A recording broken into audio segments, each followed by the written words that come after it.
네, 오늘 드디어 이제 요한복음의 마지막 장입니다. 요한복음 마지막 장 21장입니다. 요한복음 21장 먼저 키워드들을 한번 쭉 살펴보도록 하겠습니다. 먼저 1절입니다. 자기를 나타내셨으니, 예수님이 다시 부활하셔서 제자들에게 나타나셨다가 또 지금 시간이 흐른 후에 다시 자기를 나타내셨습니다. 바로 1절에 있는 자기를 나타내셨으니 좀 줄을 쳐놓으시고, 그리고 이제 4절로 갑니다. 4절에 가서 예수이신 줄 알지 못하는지라. 참 이해가 잘 안 되는 부분이긴 한데, 역시 제자들이 지금 베드로를 포함한 제자들이 예수이신 줄 알지 못하는 장면이 지금 소개되고 있습니다. 4절입니다. 그리고 6절에 보게 되면 너무나도 유명한 에피소드죠. 예수님께서 명령하셔서 오른편에 던지라. 자, 오른편에 던지라. 과연 오른편이 어떤 의미인지 상당히 다양하게 해석들을 하고 있습니다. 오른편에 던지라. 그리고 7절입니다. 주님이라 하는 말을 듣고, 이제 사도 요한이 베드로에게 주님이다라고 가르쳐주는, 알려주는 그런 이야기죠. 주님이라 하는 말을 듣고 베드로가 들었습니다. 주님이라 하는 말을 듣고, 그리고 9절에 좀 상징적인 키워드가 나옵니다. 9절에 보면 생선과 떡, 생선과 떡, 좀 동그라미를 쳐놓으시고 생선과 떡, 아마 상당히 상징적인 의미가 있는 것으로 보여집니다. 그리고 10절에 보면 지금 잡은 생선, 생선은 생선인데 언제인가 하면 지금 잡은 생선이라고 지금 예수님께서 말씀하고 계십니다. 그리고 이제 13절로 갑니다. 13절을 가게 되면 떡을 가져다가 그들에게 주시고, 떡을 떼어서 이제 빵이죠. 이제 그 당시에 그 지역에 하면, 우리 지금 한글로 번역이 돼서 떡이지만 빵을 떼셔다가 떡을 가져다가 그들에게 주시고, 그리고 14절입니다. 세 번째, 14절에 보면 세 번째입니다. 세 번째. 그리고 15절에 보게 되면 나를 더 사랑하느냐, 내 어린 양을 먹이라. 아주 이제 유명한 우리 에피소드죠. 예수님과 베드로의 대화의 내용입니다. 그리고 이어지는 16절에 다시 내가 나를 사랑하느냐, 내 양을 치라. 15절에서는 내 어린 양을 먹이라 했는데 16절에서는 내 양을 치라라고 말씀하십니다. 그리고 다시 17절에 다시 한번 반복하고 있습니다. 네가 나를 사랑하느냐, 내 양을 먹이라 라고 이야기하십니다. 자, 그리고 이어지는 18절입니다. 내 팔을 벌리리니, 내 팔을 벌리리니, 그리고 나를 따르라. 그리고 21절입니다. 이 사람은 어떻게 되겠사옵나이까? 이 사람은 어떻게 되겠사옵나이까? 사도 요한에 대해서 질문하는 것이죠. 베드로에 대한 말씀을 하시니까 제자들이, 베드로가 그렇다면 사도 요한은 어떻게 될까요? 라고 질문하는 장면입니다. 자, 그리고 22절입니다. 역시나 나를 따르라 라고 말씀하십니다. 자, 그리고 24절입니다. 24절에 보면 그의 정언이 참된 줄 아노라. 사도 요한이 기록한 모든 것이 참되다고 하는 이야기죠. 자, 이어지는 25절입니다. 이 세상이라도 부족할 줄 아노라. 예수님이 하신 모든 사건을 기록할 책은 이 세상에 존재하지 않겠죠. 하신 일이 너무 많으시기 때문에 그런 의미로 하신 말씀입니다. 이 세상이라도 부족할 줄 아노라. 자, 다시 한번 제가 1절부터 키워드를 다시 한번 말씀드리겠습니다. 과연 여러분은 이 지금 방금 나누었던 키워드들 중에, 혹은 여러분들이 묵상하시면서 생각하셨던 21절을 대표하는 키워드 하나를 선택하려고 한다면 어떤 것이 될지 한번 묵상해 보시기 바랍니다. 자, 1절부터 다시 쭉 그냥 절을 말씀드리지 않고 표시한 것을 읽겠습니다. 자기를 나타내셨으니 예수이신 줄 알지 못하는지라, 오른편에 던지라, 주님이라 하는 말을 듣고 생선, 떡, 지금 잡은 생선, 떡을 가져다가 그들에게 주시고, 세 번째, 나를 더 사랑하느냐, 내 어린 양을 먹이라. 네가 나를 사랑하느냐, 내 양을 치라. 네가 나를 사랑하느냐, 내 양을 먹이라. 네 팔을 벌리리니 나를 따르라. 이 사람은 어떻게 되겠사옵나이까? 나를 따르라. 그의 정언이 참된 줄 아노라. 이 세상이라도 부족할 줄 아노라. 아멘. 자, 어떤 구절이 여러분들에게는 21절을 대표하는, 어떻게 보면 요한복음을 이제 마무리하는 결론에 해당하는 부분이죠. 어떤 분은 또 20장이 마지막이다, 그리고 21장은 추가된 것이다, 나중에 추가된 것이다, 이렇게 또 설명하시는 분도 있는데, 어찌되었든 저희들은 한 권의 책으로 봅니다. 그랬을 때 21장은 어떻게 보면 이제 요한복음 1장부터 쭉 이야기해왔던 것이 하나로 이제 정리되는 그 챕터이죠. 장이죠. 그렇다면 여러분들은 어떤 키워드를 선택하고 싶습니까? 저는 18절과 22절에 나와 있는 나를 따르라 라고 하는 말을 21장을 대표하는, 그리고 어떻게 보면 요한복음 전체를 대표하는 키워드로 삼았습니다. 나를 따르라. 그래서 제가 21장의 제목을 이렇게 붙여보았습니다. 21장의 제목입니다. 예수님을 사랑함으로 그의 양들을 먹이고 돌봄으로 예수님을 따르는 삶을 살아가자. 다시 한번 말씀드립니다. 예수님을 사랑함으로 그의 양들을 먹이고 돌봄으로 예수님을 따르는 삶을 살아가자. 아멘. 이것이 이제 제가 붙여본 21장의 제목입니다. 자, 등장인물들을 한번 살펴보겠습니다. 앞에 있는 여러 장들과는 다르게 21장에는 등장인물들이 좀 많습니다. 자, 1절에 예수님이 있죠. 그리고 2절에 보게 되면 2절에 이제 전체 지금 21장에 등장하는 모든 인물들이 다 나오죠. 베드로, 도마, 나다나엘, 그리고 세베대의 아들들, 그리고 다른 제자들 둘. 총 몇 명입니까? 제자들이 베드로, 도마, 나다나엘, 세베대의 아들들 둘, 야고보와 요한, 그리고 다른 제자 둘. 7명입니다. 7명. 항상 제가 숫자를 질문할 때 성경에서는 잘 모를 때는 무조건 7이라고 대답하면 거의 맞죠. 그래서 7명의 제자들이 지금 예수님과의 마지막 장면에 요한복음의 마지막 장면에 기록이 되어 있습니다. 사도 요한과 야고보가 바로 세베대의 아들들이죠. 그러니까 2명이고, 그리고 다른 제자 둘은 이름을 밝히고 있지 않습니다. 그리고 이 장소는 어딘가 하면 디베랴 호수예요. 1절에 나와 있죠. 디베랴 호수. 디베랴 호수는 어딘가 하면 바로 갈릴리 호수를 말합니다. 갈릴리 호수의 다른 말이 디베랴 호수예요. 그리고 때는 언제인가 하면 3절에 보게 되면 밤이라고 되어 있습니다. 밤에 고기를 잡다가 날이 새어가는 것이죠. 그러니까 밤을 꼬박 세워서 고기를 잡고 새벽에 예수님을 만나는 장면이죠. 그래서 하룻밤 그리고 새벽, 즉 유대인 달력으로 말하면 같은 하루예요. 우리는 오늘날 자정부터 시작해서 이제 그 다음 날 11시 59분까지가 밤 11시 59분까지 우리는 하루를 치는데, 유대인들은 해질 때부터 다시 그 다음 날 해지기 직전까지가 하루입니다. 그러니까 결국은 하루의 일이죠. 밤에서 시작해서 날이 새어갈 때까지입니다. 전체적인 백그라운드를 보게 되면 요한복음 1장 1절부터 18절, 그러니까 요한복음 첫 장이죠. 1절부터 18절까지의 내용이 프롤로그라고 한다면 21장은 에필로그에 해당하는 부분입니다. 그래서 1장과 21장에 서로 좀 이렇게 대응되도록 되어 있습니다. 그래서 처음 원본에는 이 21장이 없었다고 이제 C.A. 칼슨이라는 신학자는 주장을 합니다. 그래서 나중에 추가된 것으로 해석을 하는데, 뭐 여러 가지 이유 때문에 있습니다. 그러한 장면이. 자, 그리고 물고기를 잡는 장면과 베드로의 물고기를 잡는 장면, 그리고 베드로와의 대화가 주된 장면이죠. 그래서 이 대화를 통해 예수님께서 복음 사역의 사명을 제자들에게 각인시키는 것으로 저는 이해가 됩니다. 그래서 21장이 제가 제목을 키워드를 나를 따르라라고 드린 것처럼, 예수님이 이 땅에 오셔서 3년 반 동안 공생의 사역을 하신 것처럼 제자들에게 자신의 사역과 같이 제자들도 사역에 전념해 주기를 원하는 마지막 메시지로 저는 이해가 됩니다. 그래서 비록 그들이 죽음을 맞이할지라도 끝까지 예수님을 따르라고 명령하시는 것이죠. 나를 따르라가 2번 이야기를 합니다. 바로 18절과 22절에. 그런데 이 2번의 이야기가 다 무엇과 연관이 있습니까? 바로 베드로의 죽음을 예언하셨고, 예수님께서는 베드로의 죽음을 예언하셨습니다. 그리고 또 그러자 베드로가 질문하죠. 자신의 죽음을 말씀하시니까, 그렇다면 주님이 사랑하시는 사도 요한은 어떻게 됩니까? 라고 지금 예수님께 질문하는 것이에요. 그러니까 이 두 사람의 지금 죽음에 관련이 있는 구절이 바로 나를 따르라예요. 즉 다시 말하면 너희가 죽음을 맞이할지라도 나를 따르라 라고 하는 것이죠. 자, 이제 본문 내용으로 들어갑니다. 본문 내용으로 21장 1절입니다. 21장 1절과 2절 내용에 보게 되면 자기를 나타내셨으니, 그게 이제 줄을 쳐놓으시고 우리가 아까 좀 전에 알아본 키워드이죠. 자기를 나타내셨으니. 그리고 2절에는 7명의 제자들의 이름들이 열거되어 있습니다. 자, 자기를 나타내셨으니는 과연 어떤 의미일까 보게 되면, 여기서 무슨 장소가 디베랴 호수죠. 요한복음 6장 1절입니다. 그 디베랴 호수 옆에다 적어 놓으세요. 요한복음 6장 1절입니다.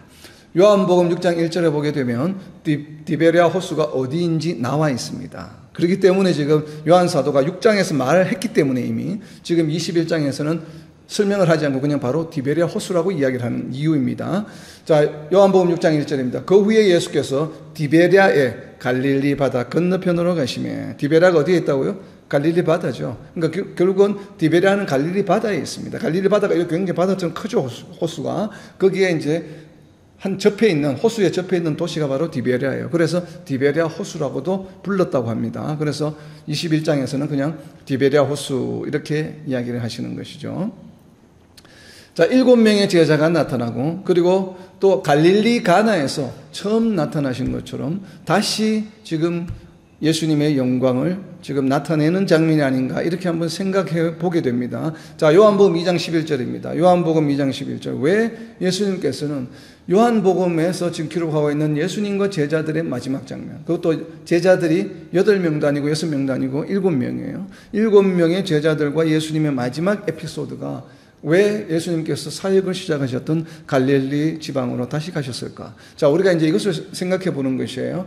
자, 그리고 요한복음 2장 11절입니다. 예수께서 이 첫 표적을 어디에서? 갈릴리 가나에서 행하여 그의 영광을 나타내시며 제자들이 그를 믿으니라. 예수님께서 이 땅에 오셔서 영광을 처음으로 나타내신 곳이 어디입니까? 바로 갈릴리예요. 갈릴리 가나 지방입니다.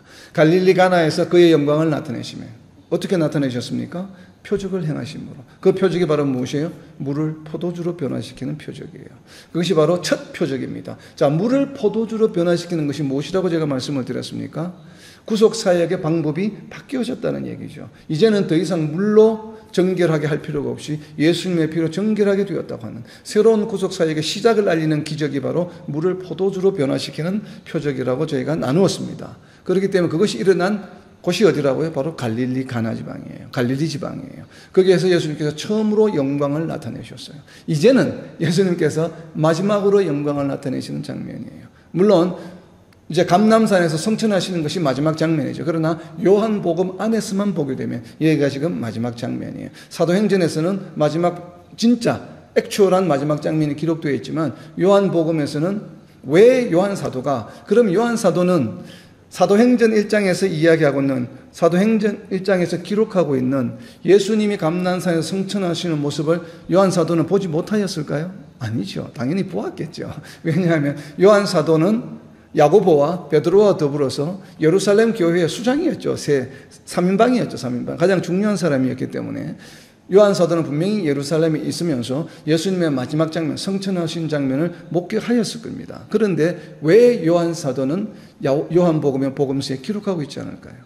자, 이런 것들이 얼마나 이제 성경을 공부하면서 우리가 가져봐야 될 이제 뭐라고 이야기합니까? 거룩한 호기심이에요. 왜 기록하고 있지 않을까? 지금 이 갈릴리 바다에서 예수님과 만나고 나서 상당한 시일이 흐른 후에 다시 예루살렘에 나타나셔서 감람산에서 승천하셨는데 왜 요한 사도는 그 마지막 장면을 기록하고 있지 않을까? 그러니까 요한 사도가 지금 기록하고자 하는 하나님께서 요한 사도를 통해서, 요한 복음을 통해서 우리에게 전해주시고자 하는 메시지가 있다는 얘기죠. 그 메시지가 바로 무엇입니까? 예수님의 첫 표적과 지금 요한 복음에서 기록하고 있는 마지막 장면이 서로 연관이 있다고 저는 보여집니다. 그것이 바로 무엇입니까? 가나 지방, 갈릴리 가나 지방이라고 하는 지역적인 장면을 통해서, 그리고 7명의 제자들이라고 하는 이 7명의 제자가 가지고 있는 완전수의 개념으로 인해서 예수님이 새로운 구속 사역의 기준이 되셨다라고 하는 것을 가나 그 포도주, 물을 포도주로 변화시키는 가나 혼인잔치의 표적과 더불어서 마지막 갈릴리 바닷가에서의 생선과 떡을 나누어 주시는, 그래서 생선과 떡이라고 하는 소재가 이 에피소드에 등장하게 되었다고 저는 생각이 듭니다. 그렇기 때문에 요한 사도가 바라보는 예수님의 마지막 장면은 자신들에게 정말로 제대로 하신 사역을 감당하게 하라고 하신 마지막 장면이 바로 21장이다라고 이렇게 아마 염두에 두고 기록을 한 것으로 보여집니다. 자, 이어지는 3절과 4절입니다. 3절과 4절을 보게 되면 베드로가 하는 이상한 행동이죠. 저게 이해가 잘 되지가 않죠. 우리가 21장 이전에 20장에 보게 되면 예수님이 부활하신 후에 베드로와 요한에게 그 모습을 보여주셨고,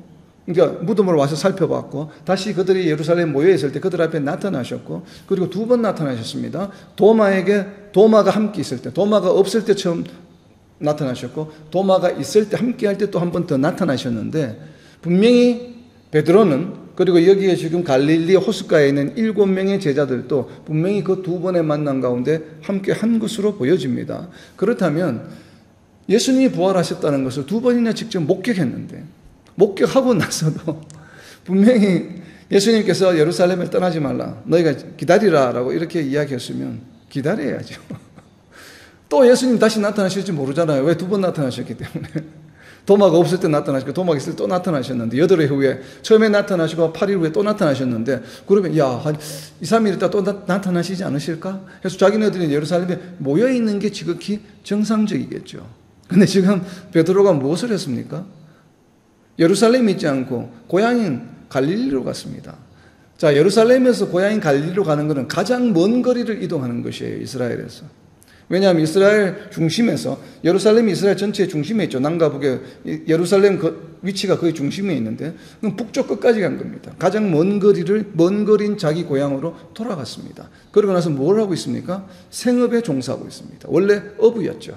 베드로를 처음 불렀을 때 장면이 기억나십니까? 마태복음에 보게 되면 베드로와 형제 안드레가 물고기를 잡고 있을 때 예수님께서 부르셔서 뭐라고 이야기하셨습니까? 내가 너로 하여금 사람을 낚는 어부가 되게 하겠다. 그래서 물고기를 잡는 어부에서 사람을 낚는 어부로 신분을 변화시켜 주셨습니다. 그런데 지금 베드로는 그 어부의 길로 예수님께서 분명히 베드로를 부르실 때 사람을 낚는 어부가 되게 하시겠다고 말씀하셨는데도 불구하고 베드로는 다시 물고기를 잡는 어부로 원래의 모습으로 생업으로 돌아갔습니다. 과연 이 베드로와 또 거기 함께했던 대부분의 제자들이 이제 어부들이죠. 어부 출신들이 많죠. 이 세베대 아들도 사도 요한과 야고보도 마찬가지로 다 어부들 출신이죠. 그러니까 전부 물고기를 잡으러 간 것입니다. 생업으로 돌아갔어요. 과연 우리는 이것을 어떻게 이해를 해야 할까요? 예수님이 다시 부활하신 기적 같은 사건을 2번이나 체험하고서도 예수님의 명령대로 기다리지 못하고 생업으로 돌아갔습니다. 아, 이제는 더 이상 할 게 없겠구나. 그럼 우리가 뭘 하지? 아, 이제 밥을 먹고 살아야지. 그럼 우리가 원래 어부였으니까 물고기 잡던 갈릴리 호수로 가자 라고 해서 과연 갔을까? 도무지 그것이 이해가 되지 않습니다. 물론 그럴 가능성은 있지만 그러나 그런 것보다는 무언가 영적인 의미가 있는 것으로 보여집니다. 왜 그런지는 나중에 떡과 생선을 이야기할 때 나누도록 하겠습니다. 그래서 베드로와 제자들이 이렇게 갈릴리 호수로 도무지 우리가 이해할 수 없는 행동을 하면서 갈릴리로 가서 물고기를 잡는 것은 도무지 이해할 수 없는 것이죠. 그런데 이렇게 한 것은 예수님의 공생의 사역, 지금 요한복음에서 기록하고 있는 이 마지막 장면을 연출하기 위한 하나님의 계획 가운데 있는 것으로 저는 보여집니다. 왜 그런지는 좀 이따 다시 설명하겠습니다. 그러다 보니까 생업을 목적으로 지금 갔잖아요. 생업을 목적으로. 그러니까 원래는 이렇게 하면 안 되죠. 사람을 낚는 어부의 삶을 살아가야 되는데 생업으로 돌아갔어요. 결국은 이건 원래 예수님의 뜻이 아니죠. 그러니까 원래는 아주 능숙한 베드로와 더불어 안드레 그리고 사도 요한과 야고보는 능숙한 어부들이었죠. 또 세베대 아들들은 자기네들이 배를 몇 척 가지고 있을 정도로 전문가였습니다. 전문가였고 그리고 이들은 젊었을 때부터 평생 동안 갈릴리 호수에서 고기를 잡던 사람들이에요. 자, 여러분들이 낚시를 해본 사람은 알겠지만 저는 낚시를 해보지 않아서 잘 모르지만 낚시를 해보신 분들은 고기가 어디 있는지 압니다. 대충 어디 가면. 그래서 늘 가던 곳에 가면 고기가 잡히는 곳이 있어요. 그렇다면 이 베드로와 지금 7명의 제자들은 전문가들이에요. 갈릴리 호수에 대해서. 평생을 고기를 잡아왔기 때문에 1, 2년이 아니라 상당한 오랜 기간 고기를 잡아왔는데 자기네들이 갈릴리 호수에서 고기를 어디에서 잡아야 되는지 알까요? 모를까요? 당연히 알겠죠. 그래서 고기를 잡으러 갔는데 평소에 고기를 잘 잡던 곳으로 그 스팟으로 포인트로 가서 지금 고기를 잡고 있는데 어떤 일이 일어났습니까? 밤이 새도록 고기를 잡지 못했어요. 밤이 새도록. 왜 이랬을까요? 그러니까 이해가 안 되죠. 도무지 이 장면. 고기를 잡으러 간 것도 이해가 되지 않고 고기를 잡는 어부 전문가 7명이 고기를 잡는데도 고기를 밤이 새도록 한 마리도 잡지 못하였더니 그래서 4절에 이어집니다. 날이 새어갈 때에 예수께서 바닷가에 서셨으나 제자들이 예수이신 줄 알지 못하는 7명의 제자들이 있었습니다. 7명의 제자들이 물론 배에 타고 있었기 때문에 그러나 멀리 떨어져 있지 않은 것으로 보여져요. 왜냐하면 사람을 인지할 수 있을 정도의 거리니까. 그런데 아무리 배에 타고 있다고 해도 여러분들이 만약에 한번 생각해 보십시오. 여러분들 배에 타고 있는 100m 해변가에 여러분들의 아이가 서 있으면 아니면 여러분들의 남편이나 아내가 서 있으면 못 알아봅니까? 못 알아볼 수가 없죠. 얼굴을 자세하게 볼 수는 없어도 100m, 50m 이렇게 배에서 멀리 해변가를 보게 되면 누군지는 알 수 있죠, 금방. 그게 우리 아이들인지 남의 아이들인지 구별이 되죠. 그런데 3년 반 동안이나 예수님을 따라다녔어요. 그리고 부활하신 예수님을 2번이나 다시 배웠어요. 그런데 7명의 제자들이 지금 예수님을 알아보지 못하고 있습니다. 예수이신 줄 알지 못하는지라. 자, 예수이신 줄 알지 못하는지라 줄을 쳐놓으세요. 왜 그랬을까요? 이것은 앞에 예수이신 줄 알지 못하는지라에 줄을 쳐놓으시고 이것을 3절에 있는 물고기 잡으러 가노라에다가 좀 화살표로 연결해 놓으세요. 과연 자, 물고기를 잡으러 갔는데 물고기를 잡지 못하는 것도 이상하고 예수님을 알아보지 못하는 것도 이상하고 왜 그럴까요? 자, 물고기를 잡으러 가노라와 예수이신지 알지 못하는지라가 무슨 연관관계가 있을까? 자, 이런 이제 영적 호기심이 발동하기 시작하죠. 왜 그럴까요? 자, 예수인지 알지 못하는지라. 예수님은 어디에 계시는 부분이에요? 우리가 흔히 이야기하면 오른쪽과 왼쪽 어디에 속하는 거예요? 예수님의 영역에 속하는 부분이죠. 예수님과. 그러니까 물고기를 잡는 것. 예수님께서 기다리라고 했는데 성령이 임할 때까지. 그런데 예수님의 명령을 기다리지 않고 자기네들이 야 이제는 큰일 났네. 뭐 하며 먹고 살아야지. 세상적인 논리에 의해서 고래항으로 돌아가서 물고기를 잡으러 갔습니다. 이것은 어디에 속한 것이에요? 오른쪽에 속한 것? 예수님께 속한 것입니까? 예수님의 논리, 하늘의 논리에 속한 것이 아니죠. 땅의 논리, 세상의 논리에 속한 것이죠. 왼쪽 끝에 속하는 것이에요. 그래서 묘하게 지금 3절과 4절에서는 3절과 4절이 서로 대비가 되는 것으로 저는 개인적으로 이해가 됩니다. 무엇이 세상적인 것과 그리고 예수님, 하늘의 뜻, 오른쪽에 영적인 것. 그러다 보니까 세상 것에 집중해 있어요. 지금. 그러니까 밤이 새도록 고기를 잡아서 여러분들이 만약 베드로라고 한번 생각을 해보세요. 여러분도 직접 지금 갈릴리 호수 위에 있다고 한번 생각을 해보세요. 내가 예전에는 여기 오기만 하면 고기를 잡았어요. 나는 전문가예요, 나름대로. 그런데 아무리 거물을 던져도 고기가 안 잡혀요. 그럼 어떤 생각이 들까요? 왜 안 잡히지? 뭐 포인트를 잘못 잡았나? 야, 옆으로. 야, 요하나 포인트 조금 옮겨봐. 5m 옆으로. 또 던져봤어요. 또 안 잡혀요. 아니, 다시 오른쪽으로 다시 또 3m 옮겨봐. 이러면서 막 옮겼겠죠. 그러다 보니까 어떻게 됐을까? 7명의 제자들이 고기 잡는 데만 올인이 되어 있는 것이에요. 여러분들이 세상 일에 올인해 있을 때 모든 여러분의 감각이, 여러분의 생각이, 여러분들의 모든 에너지가 세상을 향하여 나아갈 때에는 예수님이 보이지 않습니다. 자, 그 장면이 아닌가 싶어요. 그러니까 지금 7명의 제자들이 밤이 새도록 물고기를 잡고 있어요. 뭐 한 마리도 잡지 못했어요. 그러니까 뭐 짜증도 나죠. 화도 나죠. 그리고 어떻게 할까? 지금 야 이거 큰일 났네. 이제 앞으로 고기를 못 잡나 보다. 내가 어부 생활을 한 3년 반 동안 쉬었더니만 감각이 무뎌졌나? 뭐 별의별 생각을 다 하면서 서로 또 논쟁하며 여기가 포인트다 저기가 포인트다 하면서 또 다툼도 있었겠죠. 자, 그렇게 세상 일에 몰입하다 보면 누가 우리의 삶 가운데서 사라지게 됩니까? 우리 자신도 모르게 예수님이 사라지게 된다는 것이에요. 3년 반을 동고동락했습니다. 밤낮을 함께하며 함께 고생하며 함께 다녔습니다. 그런 예수님을 부활하신 후에 기적 같은 사건을 하면서 얼마나 감동했겠습니까? 그래서 도마는 고백했습니다. 나의 주님, 나의 하나님이라. 하나님의 아들이시다. 그런데도 불구하고 지금 예수님을 뭐 한다고요? 예수이신지 알지 못하는지라. 이게 얼마나 심각한 이야기입니까? 자, 이 장면은 여기에서만 있는 것이 아니에요. 다른 곳에서도 또 발생했습니다. 예수이신지 알지 못하는지라에다 옆에다 적어 놓으세요. 누가복음 24장 16절입니다. 지금 제자들의 지금 영적 상태가 어떤지를 그냥 단면적으로 보여주는 것이에요. 누가복음 24장 16절입니다. 엠마오로 가는 길. 여러분 잘 아는 에피소드죠. 엠마오로 가는 길에 제자들이 가는 길에 예수님 옆에 동행하는데도 예수님을 알아보지 못했어요. 그런데 이렇게 표현합니다. 누가는 그들의 눈을 가리어줘서 그인 줄 알아보지 못하거늘. 아멘. 누가 그들의 눈을 가렸겠습니까? 누가 눈을 가렸을까요? 성경에는 기록되어 있지 않겠지만 예수님이 가렸을 수도 있고 어떤적인 복음적인 사명과 어떤 영적 메시지를 위해서, 그러나 사탄이 눈을 가렸을 수도 있겠죠. 예수님 옆에 같이 함께 걸어가는데도 예수님을 알아보지 못합니다. 여러분은 지금 어떻습니까? 예수님이 우리와 지금 함께 하고 있다고 여러분은 느끼십니까? 마태복음 18장에서 말씀하셨죠. 두세 사람이 모인 곳에 내가 항상 너희와 함께 하리라. 그냥 함께 하는 것이 아니에요. 가끔 생각해보고 여건과 형편에 따라서 어떤 때는 예수님이 함께 하시고 어떤 때는 함께 하시지 않고, 그래서 우리가 야 지금은 함께 하실까? 아닐까? 이렇게 우리가 염려하거나 의심하는 그런 함께 하신 임재가 아니에요. 뭐라고 하셨습니까? 항상, every time, 항상 너희와 함께 하시고 every moment. 지금도 예수님께서 우리와 함께 하시면 저희는 믿습니다. 바로 그와 같은 것이에요. 그런데도 불구하고 예수님이 함께 하시는데도 예수님을 알아보지 못해요. 왜 그렇습니까? 그들의 눈이 가리워졌기 때문에. 무엇에 의해서 가리워졌을까요? 세상의 일로 가리워졌기 때문에. 그 장면을 지금 3절과 4절에서 보여주는 것으로 보여집니다. 그래서 생뚱맞게 3절에 물고기를 잡으러 가서 밤새도록 잡지 못했다고 하는 이 내용이 기록된 것으로 보여집니다. 그래서 이어서 그렇기 때문에 영어로 말하면 so that, so that. 그래서 예수이신 줄 알지 못하는 것이에요. 세상 일에 몰두하고 있기 때문에. 자, 이어지는 5절과 6절입니다. 자, 드디어 예수께서 부르십니다. 예수께서 이르시되 첫 번째입니다. 얘들아, 얘들아라고 부릅니다.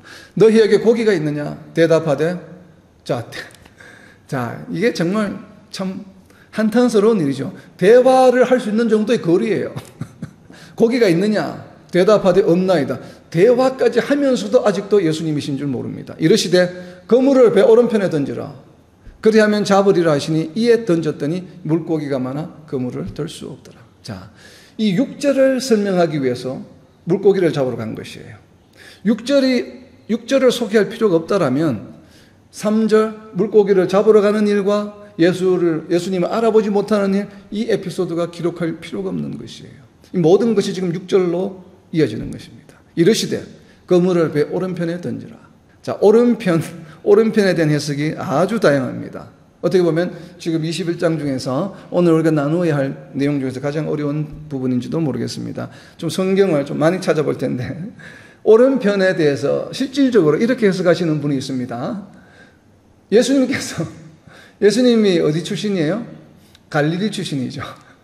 역시나 나사렛이 갈릴리에서 가깝기 때문에 갈릴리에서 한 30분 거리긴 합니다만 하여튼 예수님도 그 북쪽 갈릴리 지방 출신이에요. 그래서 갈릴리 호수를 잘 아신다, 예수님께서도. 그래서 예수님이 물고기가 어디인지 잘 아셔서 그 물고기가 실제로 있는 지점을 가르쳐 주셨다라고 이렇게 해석을 합니다. 왜 그런가 하면 성경에 기록된 기적적인 사건들을 기적으로 믿지 않는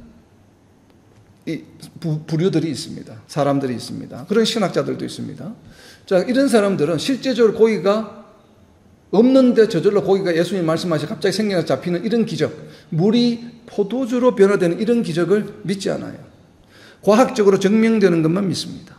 그러다 보니까 실질적으로 고기가 있었다는 얘기예요. 그 스팟에. 그러니까 어떻게 해석을 하냐면 예수님께서 실제로 갈릴리 호수에 고기가 많이 모이는 스팟을 알고 계셔서 그 지점을 정확하게 말씀해 주셔서 실질적으로 고기가 있어서 잡게 되었다라고 이렇게 해석을 합니다.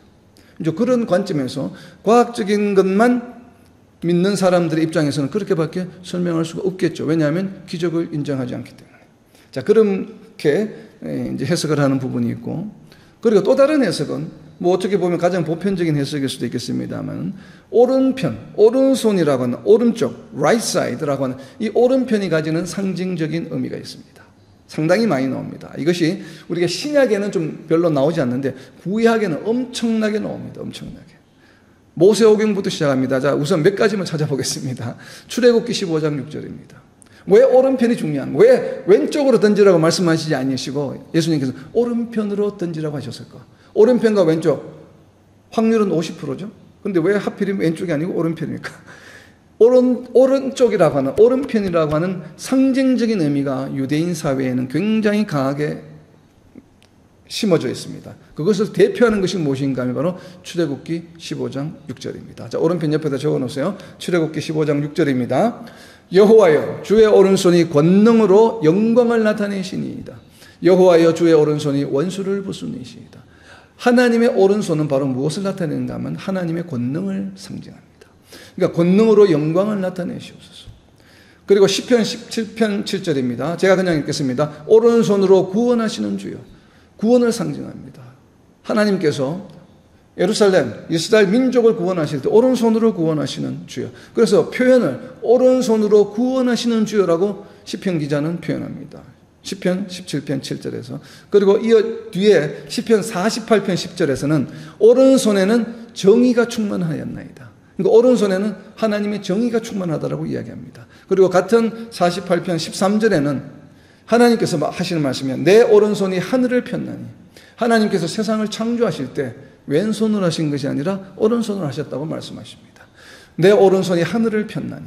그리고 시편 139편 10절에는 시편 기자가 이야기합니다. 주의 손이 나를 인도하시며 주의 오른손이 나를 붙드시리이다. 우리를 붙들어 주시고 보호해 주시고 우리를 구원해 주시는 것이 하나님의 왼손이 아니라 오른손이라고 하는 것이에요.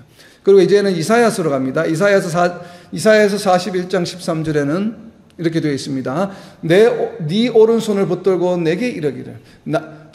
이는 나 여호와 너의 하나님이 네 오른손을 붙들고 내게 이르기를. 이제는 하나님의 오른손이 아니고 우리들의 오른손이에요. 하나님께서 우리를 붙드실 때 우리의 왼손을 붙드시는 것이 아니라 우리의 오른손을 붙드신다고 이사야 선지자는 이야기합니다. 이사야서 41편 13절에 이 내용이 나와 있습니다. 41장 13절, 네 오른손을 붙들고.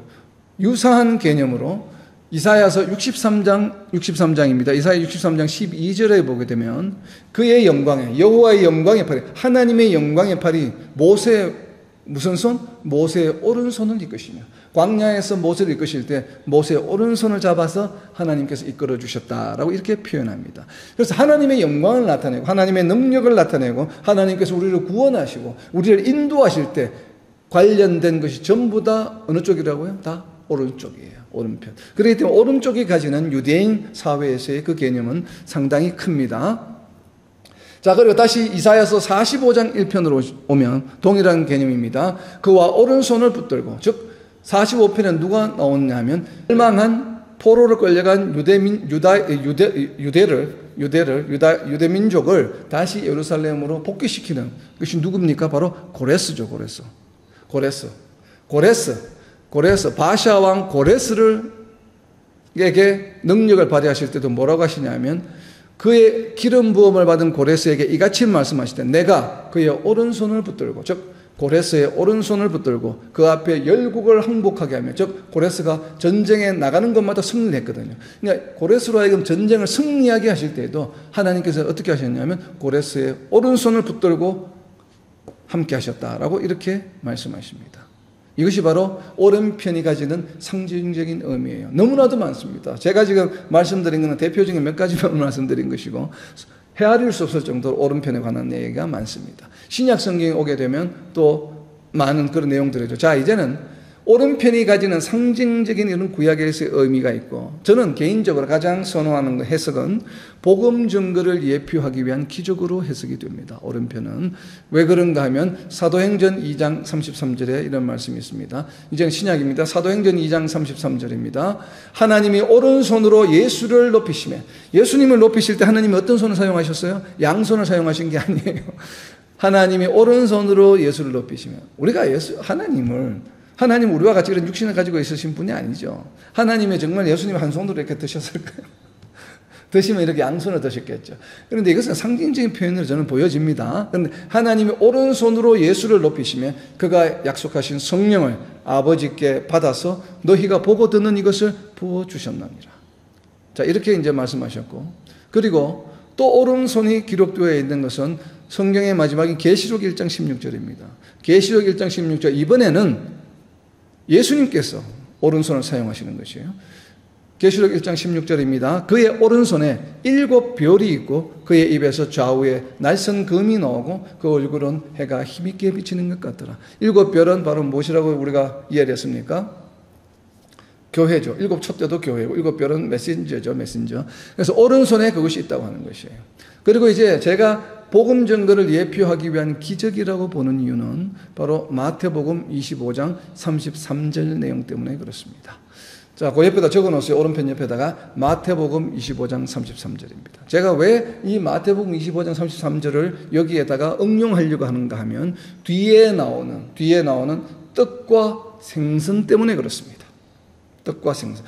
떡과 포도주가 아니면은 생선과 뭐 다른 것이 아니고, 왜 하필이면 떡과 생선이라고 하는 조합으로 지금 마지막 장면의 에피소드가 진행되고 있을까? 그것이 바로 이 오른편과 연관이 있는 것으로 보여집니다. 그래서 오른편에 동그라미를 치셔서 뒤에 나오는 떡과 생선에다가 좀 화살표로 연결해 놓으세요. 마태복음 25장 33절에 양은 그 오른편에 염소는 왼편에 두어라. 예수님이 보시는 하나님의 영역, 예수님의 영역에 속하는 것은 오른편이에요. 그리고 세상에 속한 것은 왼편이에요. 구원의 대상은 양, 오른편이에요. 구원의 대상이 아닌 불신자들은 어디에요? 염소, 그것은 왼편에 두어라. 왼편은 세상, 오른편은 천국, 지옥. 바로 이것이 구원받지 못하는 것. 이것이 바로 오른편과 왼편으로 나누어지는 것이 기본적인 성경, 비블리컬 디얼리지의 기본적인 전개 방식입니다. 그래서 오른편에 던지라라고 이야기했습니다. 왜? 오른편이 무엇이기 때문에 구원해야 할 대상들이 거기에 있기 때문에 오른편에 던지라고 하는 것을 상징적으로 지금 제가 말씀을 드리는 겁니다. 자, 이어지는 7절입니다. 이어지는 7절. 자, 이제 이 정도 오른편에 던져서 보니까 고기를 잡았어요. 분명히 그런데, 자, 여러분, 여기가 질문이 있습니다. 오른편에 예수님이 던져라고 했을 때 그 장소가 7명의, 베드로를 포함 7명의 제자들이 밤을 새면서 그 자리에 그물을 던져 보았을까요? 보지 않았을까요? 당연히 던져 보았겠죠. 한두 번도 아니고 여러 차례 던져 보았겠죠.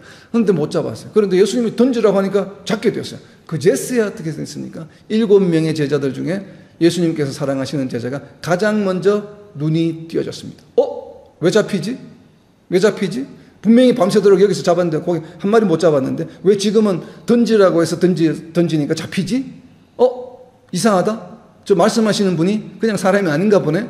깨달은 사람이 바로 요한 사도예요. 요한 사도예요. 그래서 7절입니다. 예수께서 사랑하시는 그 제자가 바로 요한이죠. 베드로에게 이르되, 이제 알아차린 거예요. 자, 요한 사도가 알아차린 거예요. 베드로에게 이르되 주님이시라. 이제 알아본 겁니다. 주님이시라. 뭐 때문에?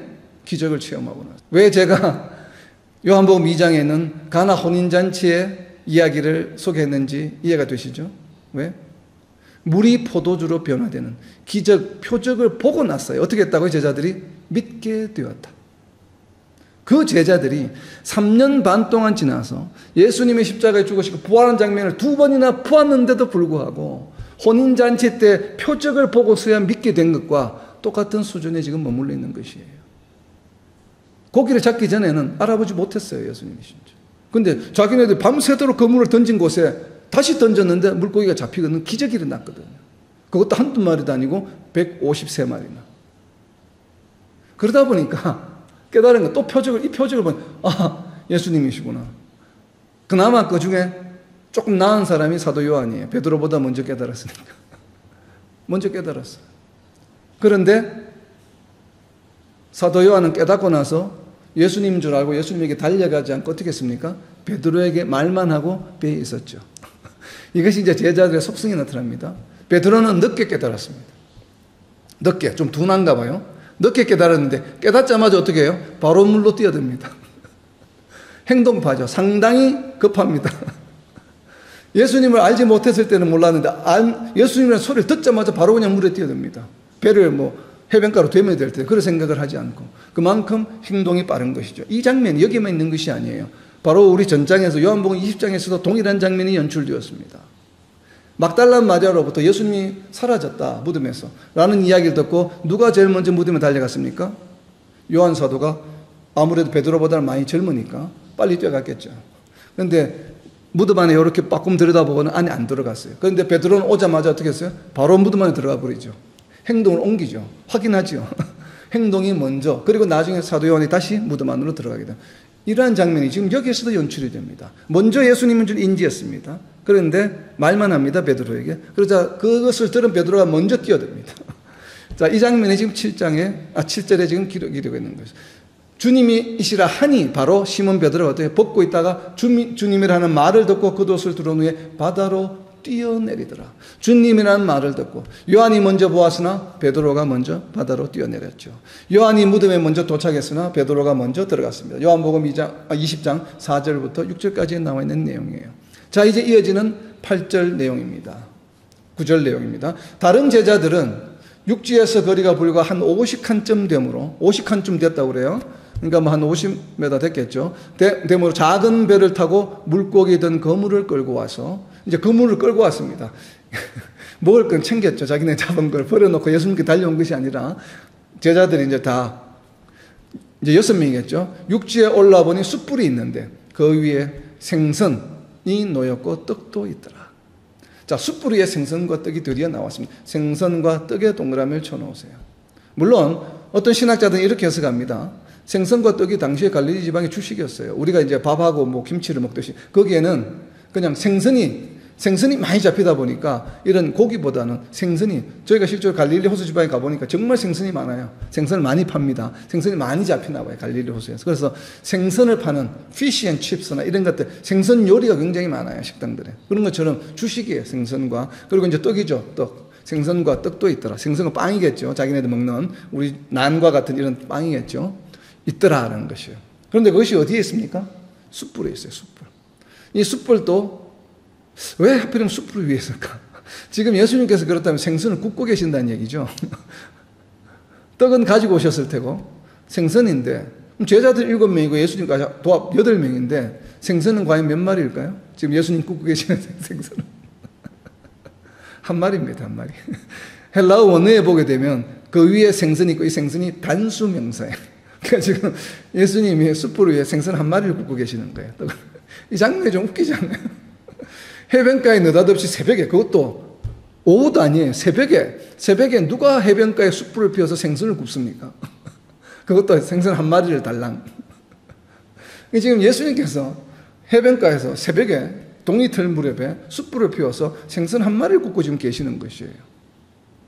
그래서 이 생선은 무엇을 의미하는가? 그렇다면 이것은 분명히 무언가 영적 메시지가 있는 것이지, 전부 지금 계속 처음부터 내용이 상식적이지가 않잖아요. 일반적이지가 않잖아요. 왜 이럴까? 우리가 계속 성경을 묵상하면서 그런 것을 묵상해 보아야 되는 것이에요. 아, 그럼 생선은 어떤 의미일까? 생선 옆에다, 생선, 그리고 또 숯불은 어떤 의미일까? 이게 숯불로서 먼저 좀 보게 되면 왜 하필은 숯불일까? 그래서 이 장면이 지금 이 장면만 보면 이해가 되지 않는데 이 식사 장면 이후에 펼쳐지는 우리가 다음 주에 나누게 될 예수님과 베드로의 대화의 내용이 몇 번 일어났습니까? 대화가? 사랑하는 자 몇 번 질문합니까? 3번 질문하죠. 왜 3번 질문하는지를 다음 한 주간 동안 묵상하시면서 한번 묵상해 보시고 많은 다른 영상을 들으시면서 묵상해 보시기 바랍니다. 그것과 연관이 있는 것으로 보여집니다. 왜 하필은 숯불에 굽고 계실까, 여기서?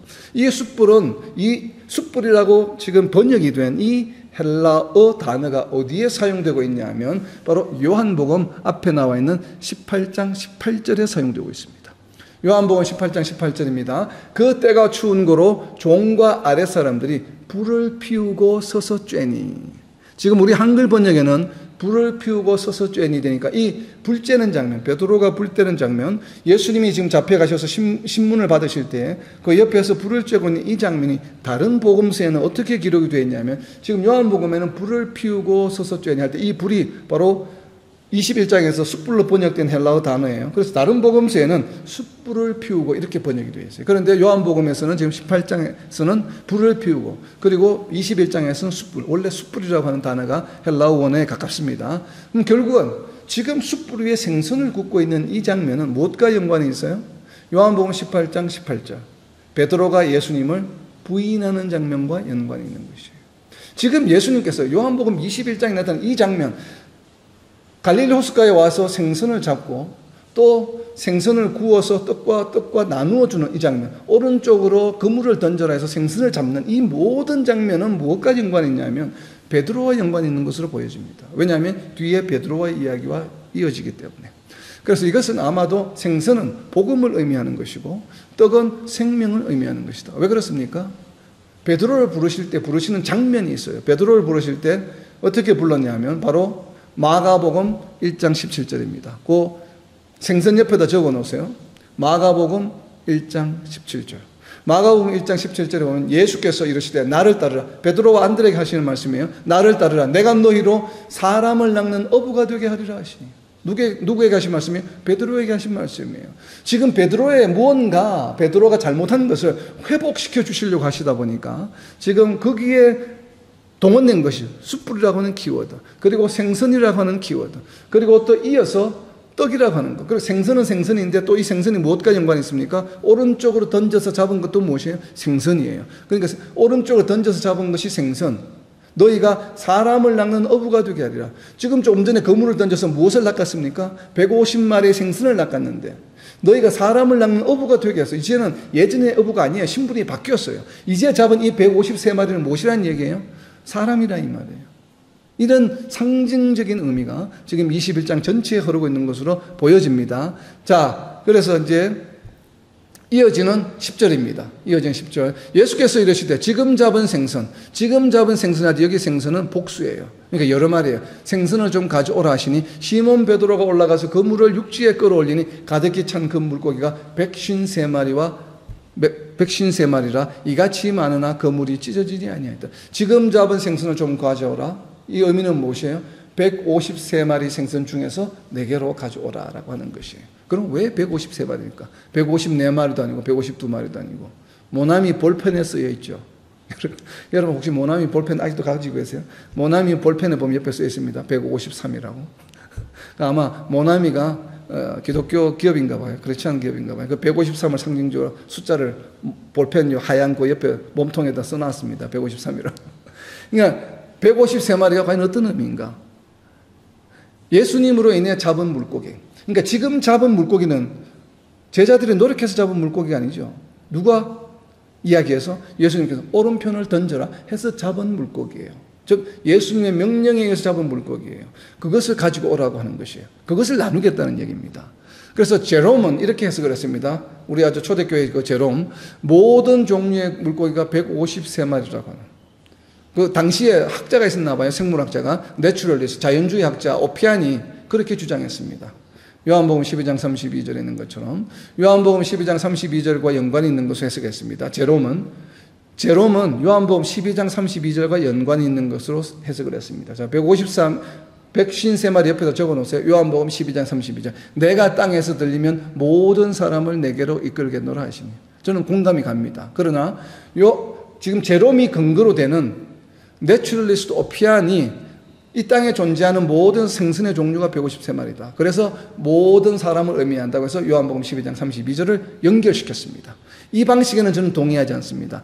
요한복음 12장 32절 말씀과 연관이 있다는 것은 동의하지만 그 이유가 생선의 종류가, 물고기의 종류가 153마리였기 때문이다라고 인용한 것에서는 저는 동의하지 않습니다. 왜 그러냐면 실제로는 157마리라고 이야기합니다. 어떤 학자들은. 그렇기 때문에 이거는 물고기의 종류의 의미가 아니라 방금 제가 나눈 것처럼 마가복음 1장 17절처럼 사람을 낚는 어부가 되게 하게 하시겠다고 하신 약속 선언의 말씀, 그걸 누구에게 하셨어요? 베드로에게 하셨어요.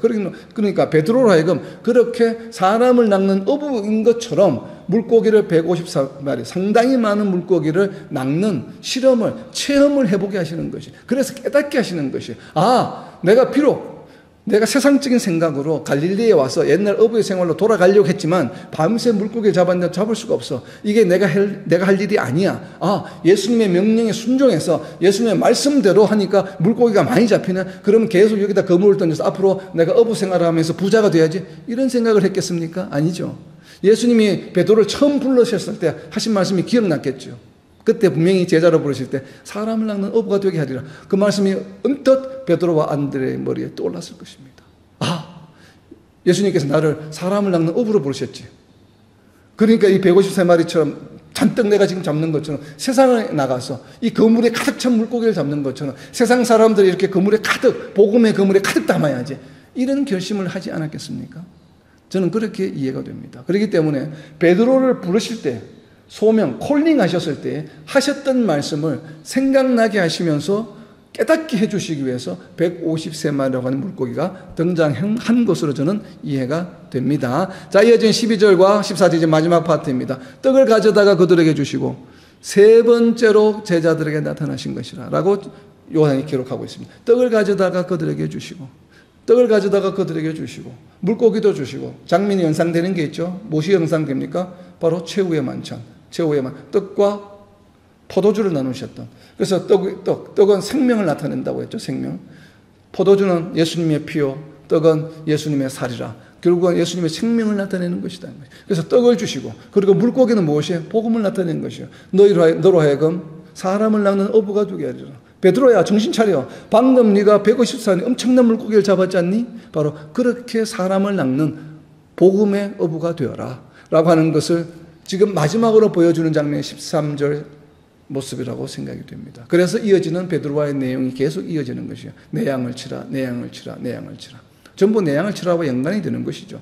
그래서 떡을 가져다가 그들에게 주시고는 어떤 의미인가? 최후의 만찬의 재현이자 복음을 전하시던, 또한 이 물고기와 떡이 등장한 예수님의 사역이겠죠. 거기 옆에다 적어놓으세요. 떡을 그들에게 주시 옆에 요한복음 6장 9절입니다.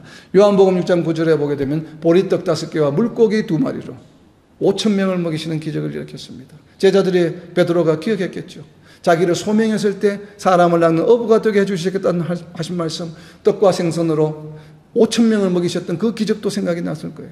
아, 이런 복음의 사역을 내가 감당해야 되겠지, 이렇게 기억했겠죠. 그리고 이 떡은 생명을 나타내고 사람을 낳는 어부, 바로 마태복음 4장 19절에도 기록이 되어 있습니다. 누가복음에도 기록이 되어 있고 마태복음 4장 19절에도 바로 사람을 낳는 어부가 되게 하리라. 시몬과 그의 형제 안드레가 바다에 그물을 던지는 것을 보시니, 그물을 던지는 것을 보시니, 오늘도 오른편에 그물을 던졌죠. 바로 사람을 낚는 어부가 되게 하리라. 그물을 던지는데 오른쪽으로 던져라. 어디로? 오른쪽이 어디기 때문에 예수님이, 하나님이 예정하신 사람들이 어디에 있어요? 왼쪽에 있지 않고 오른쪽에 대기하고 있기 때문에 오른쪽에 그물을 던져서 사람을 낚는 어부가 되라고 하신 것이 오늘 나눈 모든 말씀의 저는 상징적인 의미라고 생각이 듭니다. 그래서 오늘 적용을 하려고 합니다. 오른편에 던져라 라는 말씀으로 적용합니다. 예수님의 명령에 먼저 순종하자. 로마서 1장 5절입니다. 믿어 순종하게 하는, 믿어 순종하는 것이에요. 믿어 순종하게 하는 것이에요. 어떻게 하면 베드로처럼 예수님의 명령에 순종해서 사람을 낚는 어부가 될 수 있겠습니까? 사람을 낚기 위해서는 어떻게 해야 됩니까? 하나님에 대해서 알아야 되겠죠. 예수님에 대해서 알아야 되겠죠. 그래서 적어놓으세요. 그 옆에다 오른편 저기 오늘 나눈 말씀에 그 14절 옆에다 적어놓으세요. 베드로전서 3장 15절입니다. 베드로전서 3장 15절과 16절. 베드로전서 3장 15절과 16절 말씀. 여러분들 진정으로 복음의 증거를 하는 축복의 통로가 되기를 원하신다면 베드로전서 3장 15절 말씀을 반드시 기억해야 합니다. 너희 마음에 그리스도를 주로 삼아. 첫 번째가 무엇입니까? 예수님을 주로 삼아야죠. 거룩하게 하고 너희 속에 우리 자신을 거룩하게 해야 합니다. 그리고 너희 속에 있는 소망에 관한 이유를 우리가 참 천국의 소망이 있다, 부활의 소망이 있다 라고 이렇게 주변 사람들에게, 이웃들에게, 믿지 않는 자들에게 전했을 때 그런 사람들이 질문할 때에 어떻게 해야 된다고요? 대답할 것을 항상 준비해야 돼요. 줄을 쳐놓으세요. 대답할 것을 항상 준비해야 됩니다. 어떠한 질문, 교회에 관한 것, 성경에 관한 것, 예수님에 관한 것, 하나님에 관한 것, 성령에 관한 것, 어떠한 것을 질문하더라도 대답할 수 있는 준비가 되어 있어야 해요. 이것이 제자의 삶이에요. 이것이 정말로 중요한 것입니다. 준비하되 온유와 두려움으로. 준비하되 어떻게 해야 된다고요? 그냥 여러분 성경을 막 읽으면 안 돼요. 온유와 두려움으로 해요. 떨리는 마음으로, 두려운 마음으로 성경을 묵상하고 이해하고 나누어야 된다는 것이에요. 온유와 두려움을 하고, 그리고 무엇이에요? 16절에 선한 양심을 가지라. 말씀을 공부했으면 우리의 양심이 어떻게 돼야 됩니까? 선하게 되어야 돼요. 선한 양심을 가져라. 이는 왜 그렇습니까? 이는 왜 그렇게 해야 되는가 하면 그리스도 안에 있는 너희의 선행을, 우리는 지금 크리스찬이에요. 우리의 선행을 욕하는 자들, 세상 사람들 욕하는 자들로 그 비방하는 일에 부끄러움을 당하게 하려 합니다. 우리가 선한 양심을 가지지 않게 되면 조롱거리가 된다 이 말이에요. 두 가지입니다. 그죠? 대답할 것을 항상 준비하되 선한 양심을 가지는 그러한 이러한 삶을 살아감으로 다가오는 한 주간 동안에 날마다 말씀을 묵상하며 두려움과 온유한 마음으로 말씀을 대하고 묵상하고 나누고 그것을 또 세상 가운데 선한 양심으로 전파하는 저와 여러분, 그리고 이 땅의 모든 하나님의 백성들이 되시기를 예수님의 이름으로 선포합니다. 아멘.